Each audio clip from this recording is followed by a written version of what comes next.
O caminho de Santiago para mim, primeiro, foi um chamado e mais do que isso foi uma missão que foi nos dada, né? Conforme a gente estava falando, né?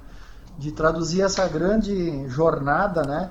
Em algo que a gente possa ajudar pessoas. E uma das coisas que eu descobri que o maior de todos os desafios da vida é a gente se conhecer a si próprio, né? Eu acho que o caminho de Santiago te proporciona esses momentos de interiorização, né? De olhar para dentro, né? Através de todas essas experiências que você está compilando, né? E guardando de pessoas que tiveram histórias como você teve, né? Histórias inexplicáveis, fatos que a gente não tem como explicar. Então eu acho que a minha iniciação no caminho e a partir daí, nossa, os convites e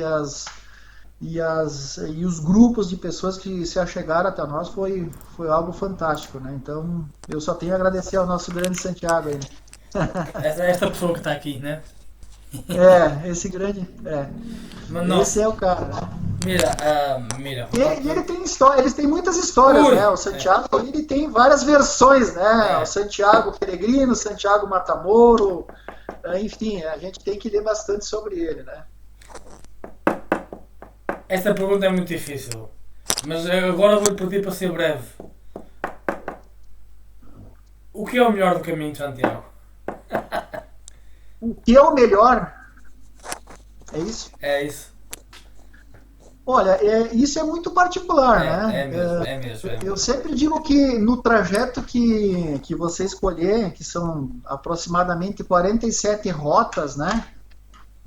O caminho, cara, são muitas surpresas que vão acontecer. Eu penso que a gente tem que ir de coração aberto, né? Primeiro porque o importante, e todo mundo fala também, eu endosso, né? Que o importante não é chegar em Santiago. É, O importante é o caminho de é o caminho, Santiago, é o né? caminho, é isso É mesmo. o caminho, né? Eu não diria melhor. E, e o caminho é se permitir, né, a contemplação, né? De conhecer os José do caminho, né? Os Guilherme do caminho, né? Eu acho que o grande legado dessa história, quem for com o coração aberto, é justamente desse olhar mais humanístico das pessoas que estão lá, né? Porque se você observou, e é uma coisa que eu tenho falado, é que todas as pessoas, vamos falar aí de 350 mil pessoas que caminharam o ano passado, É né? mesmo. De nacionalidades, de idades, de profissões, enfim, tinham um único objetivo. E todos estavam iguais nesse momento, né? A mochilinha nas costas, né? Sonhos de chegada, né? E não era o dinheiro que definia quem eram essas pessoas, né? Então eu Exatamente. acho que a grande lição que o caminho nos proporciona, né? Que eu sempre falo para as pessoas é a gente ter esse olhar mais do humano, né? Enquanto pessoas, né? Sem dúvida. De poder. Eu acho que o caminho é isso. Para mim ele foi isso, né? Mas que é aquilo que eu falo para você. Você teve uma história que a gente compartilhou Sim. antes de nós começarmos a gravar, de pessoas que não têm esse mesmo foco, né? É. De que para essas pessoas talvez que é uma escolha delas é uma festa, né? Eu tive situações igual de indisposição com pessoas que não entendiam que os espaços eram comuns a todos, mas que tinha que ter respeito, né? Sim, sem Como dúvida. aconteceu com você. Então falar aqui é muito particular sobre o caminho, né? É uma coisa muito particular, né? De cada um. Vamos agora a 2015. Você teve a oportunidade de compartilhar o caminho com a sua esposa Esther. Eu mais à tarde, mais para a frente, vou também fazer isto, o mesmo com ela. Mas Uhum. como foi partilhar o caminho com a sua esposa? Olha, eu primeiramente dizer que para mim, partindo da Esther, uma professora de história, uma pessoa que eu admiro muito, que eu aprendi muito, né, na vida com ela, pela esposa que ela é, pela amiga que ela é, pela mãe que ela é, né? E de uma pessoa que era completamente sedentária. A história dela é muito bonita. E quando eu fiz o caminho em 2009, eu fiz um convite a ela para que me acompanhasse, porque eu conheci a Esther, eu tinha 17 anos de idade quando eu conheci a Esther. Nós estamos juntos há 40 e 47 anos já de convivência, né? E ela disse, não, esse caminho não é para mim, imagina, não vou caminhar 800 quilômetros, em hipótese alguma, né? E ela disse, não, esse caminho é para ti, eu acho que tem que ir, enfim. E aí, ao longo desses dias do meu caminho, comecei a mandar porque na época eu não levei nada de tecnologia, viu, Sim. Guilherme? Não levei celular, não levei nada. As formas da gente falar era por e-mail. E uma vez por semana eu ligava para ela. Então ela tem guardado até hoje todos os escritos da minha história e que a gente está pensando inclusive num livro, que foi, acredito eu, que despertou nela o interesse de um dia fazer. Mas ela até meados de 2014 ela não tinha externizado essa vontade dela, né? E aí, não me lembro bem a época, mas em 2014 assim, olha, eu preciso me desafiar, porque a Esther é uma pessoa que ela é, nossa, ela procura usar o tempo dela justamente para agregar valor na vida.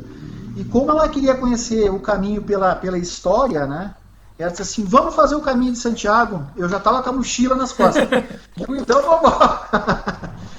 E aí a gente diz, então vamos lá, como eu sou administrador e muito sistêmico, então vamos criar o projeto, né? Projeto Caminho de Santiago, Esther e Gilberto, né? E aí nós tínhamos, ela, por decisão dela, era para nós fazer o caminho em 2018. Olha ali, nós ia te encontrar. Ah, não, mas é que tu não fez o francês, né? Era para ser 2018 o caminho, né?